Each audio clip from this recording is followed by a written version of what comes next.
रूस से लड़ने के लिए अमेरिका अपने सैनिक क्यों नहीं भेज रहा है? अमेरिका पिछले कई हफ्तों से लगातार रूस के हमले की आशंका को लेकर चेतावनी जारी कर रहा था, जो आखिर में सही साबित हुई। यही नहीं, अंतर्राष्ट्रीय व्यवस्था के दांव पर लगे होने की भी बात कही गई थी। इन सबके बीच बाइडेन ने यह भी बताया है कि वह इस युद्ध में भाग लेने के लिए अमेरिकी सैनिकों को यूक्रेन नहीं भेजेंगे। उन्होंने कहा है कि अमेरिकी नागरिकों को बचाने के लिए भी वो यूक्रेन में अमेरिकी सैनिक नहीं भेजेंगे। इसके साथ ही उन्होंने यूक्रेन में सैन्य सलाहकार और निरीक्षकों के रूप में काम कर रहे अमेरिकी सैनिक को भी वापस बुला लिया है। ऐसे में सवाल ये उठता है कि बाइडेन ने अपने कार्यालय के सबसे गंभीर विदेश नीति संकट को लेकर ऐसा कदम क्यों उठाया है? बाइडेन के इस फैसले के लिए सबसे पहला कारण यह है कि यूक्रेन अमेरिका का पड़ोसी देश नहीं है। यह अमेरिकी सीमा से सटा मुल्क नहीं है और यूक्रेन में उसका कोई सैन्य अड्डा भी नहीं है। इसके साथ ही यूक्रेन के पास ऐसे तेल भंडार भी नहीं है जो रणनीति रूप से बेहद अहम हो। साथ ही वो अमेरिका का बड़ा व्यापारिक साझेदार भी नहीं है। लेकिन बाइडेन से पहले ऐसे कई राष्ट्रपति हुए हैं जिन्होंने अमेरिकी हितों पर खतरा नहीं मंडराने पर भी दूसरे देशों के लिए अपनी आर्थिक और सैन्य ताकत का इस्तेमाल किया है। पूर्व अमेरिकी राष्ट्रपति बिल क्लिंटन ने साल 1995 में यूगोस्लाविया में सैन्य हस्तक्षेप किया था।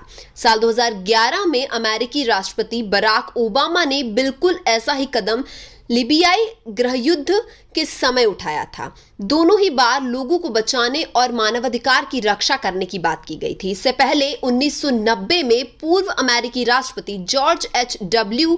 बुश ने इराक को कुवैत से बाहर निकालने के लिए अंतर्राष्ट्रीय सैन्य गठबंधन बनाया था। इसे कानून व्यवस्था बनाए रखने का तर्क देकर जायज ठहराया गया था। बाइडेन के शीर्ष राष्ट्रीय सुरक्षा अधिकारियों ने जब रूस से अंतर्राष्ट्रीय शांति और सुरक्षा सिद्धांतों को खतरा होने की बात कही तो उन्होंने लगभग ऐसी ही भाषा का इस्तेमाल किया, लेकिन वह भी सैन्य अभियान की जगह कड़े प्रतिबंधों के जरिए आर्थिक चोट करने का सुझाव दे रहे थे। बाइडेन प्रशासनिक की इस प्रतिक्रिया के लिए अमेरिकी राष्ट्रपति जो बाइडेन का व्यक्तिगत रुख भी मायने रखता है। बाइडेन को सैन्य अभियानों के जरिए हस्तक्षेप करने वालों में नहीं गिना जाता है, हालांकि उनका ये रुख भी धीरे धीरे बन रहा है। साल 1990 में उन्होंने बाल्कन क्षेत्र में जारी नस्ली हिंसा में अमेरिकी सैन्य हस्तक्षेप का समर्थन किया था। इसके बाद साल 2003 में उन्होंने अमेरिका के इराक अभियान का भी समर्थन किया था, लेकिन इसके बाद से वह अमेरिका की सैन्य शक्ति के प्रयोग को लेकर सतर्क होते गए हैं।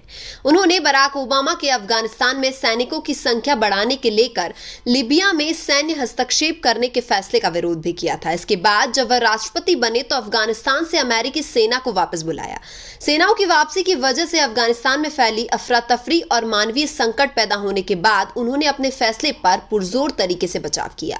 बाइडेन प्रशासन की विदेश नीति को शक्ल देने वाले ब्लिंकन ने भी राष्ट्रीय सुरक्षा को परिभाषित करते हुए सैन्य हस्तक्षेप की तुलना में जलवायु परिवर्तन, वैश्विक बीमारियों से लड़ने और चीन के साथ प्रतिद्वंदिता को तरजीह दी है। युद्ध नहीं चाहते हैं अमेरिकी नागरिक। हाल ही में हुए NPNORC सर्वेक्षण में सामने आया है कि 72% अमेरिकी नागरिकों का मानना है कि रूस यूक्रेन विवाद में अमेरिका कोई भूमिका ना निभाए या फिर केवल छोटी भूमिका अदा करे। इस सर्वेक्षण में भाग लेने वाले लोगों का ध्यान जमीनी मुद्दों जैसे बढ़ती मुद्रास्फीति पर अधिक था। अमेरिका में मध्यावधि चुनाव नजदीक आ रहे हैं, ऐसे में माना जा रहा है कि बाइडेन के लिए इन मुद्दों पर ध्यान देना अधिक जरूरी है। अमेरिका की राजधानी वॉशिंगटन में इस मुद्दे पर सत्ता पक्ष से लेकर विपक्ष में कड़े प्रतिबंधों की मांग उठ रही है। टेड क्रूज जैसे रिपब्लिकन सेनेटर की जो ताकत का इस्तेमाल करने के समर्थक माने जाते हैं, वो भी नहीं चाहते कि बाइडेन अमेरिकी सेना को यूक्रेन में भेजकर पुतिन के साथ सीधे तौर पर युद्ध शुरू करे। टेड क्रूज जैसे ही एक अन्य रिपब्लिकन सीनेटर मार्को रूबियो ने भी कहा है कि दुनिया की सबसे बड़ी परमाणु ताकतों के बीच युद्ध किसी के लिए अच्छा नहीं होगा। महाशक्तियों के बीच संघर्ष का खतरा है। अमेरिका के रूस यूक्रेन मामले में सैन्य हस्तक्षेप न करने के सबसे बड़े कारणों में से एक है पुतिन के पास परमाणु हथियारों का बड़ा जाखिरा होना। बाइडेन यूक्रेन में रूसी और अमेरिकी सैनिकों के बीच आमने सामने के संघर्ष का जोखिम उठाकर विश्व युद्ध शुरू करना नहीं चाहते हैं। इसी महीने एनबीसी को दिए गए एक इंटरव्यू में बाइडेन ने कहा था कि हम किसी आतंकी संगठन से मुकाबला नहीं कर रहे हैं, हम दुनिया की सबसे बड़ी सेनाओं में से एक का सामना कर रहे हैं। ये बहुत जटिल समस्या है और स्थितियों की तेजी बिगड़ भी सकती है। संधि से जुड़ी बाध्यता नहीं है। इसके साथ ही अमेरिका पर किसी संधि की वजह से ये जोखिम उठाने की बाध्यता भी नहीं है।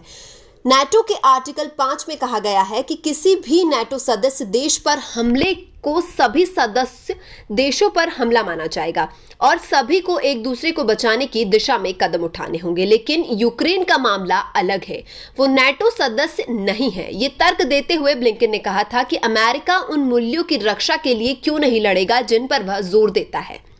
यह एक विडंबना जैसा ही है क्योंकि इस संघर्ष के पीछे पुतिन की मांग है कि यूक्रेन को नाटो में न शामिल किया जाए। हालांकि नाटो ने रूस की मांग को मानने से मना कर दिया है।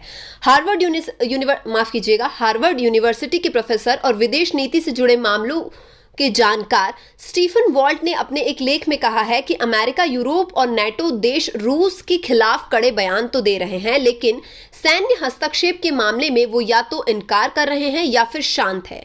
ये समझना मुश्किल है। स्टीफन वॉल्ट के अनुसार बाइडेन ने यूक्रेन में अपनी सेना भेजने की बजाय यूक्रेन में मौजूदा अमेरिकी सेना से जुड़े लोगों को वापस बुलाया है, जिससे अलग संदेश गया है। क्या उद्देश्य बदल जाएंगे? बाइडेन यूक्रेन से सेना नहीं भेज रहे हैं, लेकिन यूक्रेन और रूस की सीमा से सटे नाटो सदस्य देशों को मजबूती देने के लिए वो यूरोप में अपनी सैन्य टुकड़ियां भेज रहे हैं और वहां तैनात सैनिकों को दूसरी जगह तैनात कर रहे हैं। बाइडेन प्रशासन ने बताया है कि कभी सोवियत संघ का हिस्सा रहे इन देशों को आश्वस्त करने के लिए ये कदम उठाया गया है। ये देश इस बात से घबराए हुए हैं कि पुतिन अपने व्यापक लक्ष्य के तहत नाटो पर इस बात का दबाव डालेगा कि नाटो सेनाएं उसके पूर्वी छोर से पीछे हट जाएं। लेकिन इस हफ्ते यूक्रेन पर हुए हमले ने एक व्यापक संघर्ष की आशंकाओं को जन्म दिया है, जो या तो दुर्घटनावश शुरू हो सकता है या फिर रूस के हमले की वजह से बड़ा आकार ले सकता है। अगर ऐसा हुआ तो इससे एक बड़े संघर्ष की शुरुआत हो सकती है, क्योंकि फिर इस युद्ध में नाटो सदस्य देशों को उतारना होगा और उन दोनों ही सूरतों में अमेरिका को युद्ध में सीधे तौर पर आना होगा। बाइडेन ने पहले ही रूस की तरफ इशारा करते हुए कहा था, अगर वह नाटो देश में एक कदम रखते हैं तो हमें भी युद्ध में शामिल होना होगा।